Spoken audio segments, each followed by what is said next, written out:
شروع اللہ کا نام لے کر جو بڑا مہربان نہایت رحم والا ہے۔ اے ایمان والو، اپنے معاہدوں کو پورا کرو۔ تمہارے لیے چرنے والے مویشی حلال کر دیے گئے ہیں بجز ان کے جو تمہیں پڑھ کر سنائے جاتے ہیں، مگر حالت احرام میں شکار کو حلال نہ جاننا۔ اللہ جیسا چاہتا ہے حکم دیتا ہے۔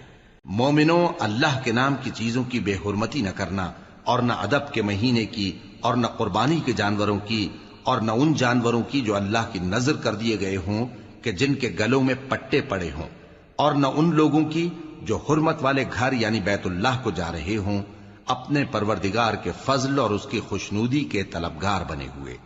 اور جب احرام اتار دو تو پھر اختیار ہے کہ شکار کرو، اور کچھ لوگوں کی دشمنی اس وجہ سے کہ انہوں نے تم کو مسجد حرام سے روکا تھا تمہیں اس بات پر آمادہ نہ کر دے کہ تم زیادتی کرنے لگو۔ اور دیکھو، نیکی اور پرہیزگاری کے کاموں میں ایک دوسرے کی مدد کیا کرو، اور گناہ اور ظلم کی باتوں میں کسی کے ساتھ تعاون نہ کرو، اور اللہ سے ڈرتے رہو۔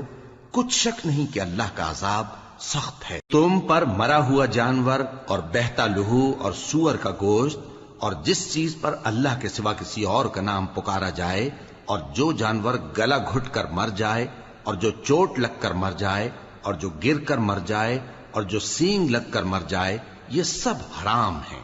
اور وہ جانور بھی جس کو درندے پھاڑ کھائیں، مگر جس کو تم مرنے سے پہلے ذبح کر لو، اور وہ جانور بھی جو غیر اللہ کے آستانے پر ذبح کیا جائے، اور یہ بھی کہ پانسوں سے قسمت معلوم کرو۔ یہ سب گناہ کے کام ہیں۔ آج کافر تمہارے دین سے نا امید ہو گئے ہیں تو ان سے مت ڈرو اور مجھی سے ڈرتے رہو۔ آج میں نے تمہارے لیے تمہارا دین کامل کر دیا ہے اور اپنی نعمتیں تم پر پوری کر دی، اور تمہارے لیے اسلام کو بطور دین پسند کر لیا۔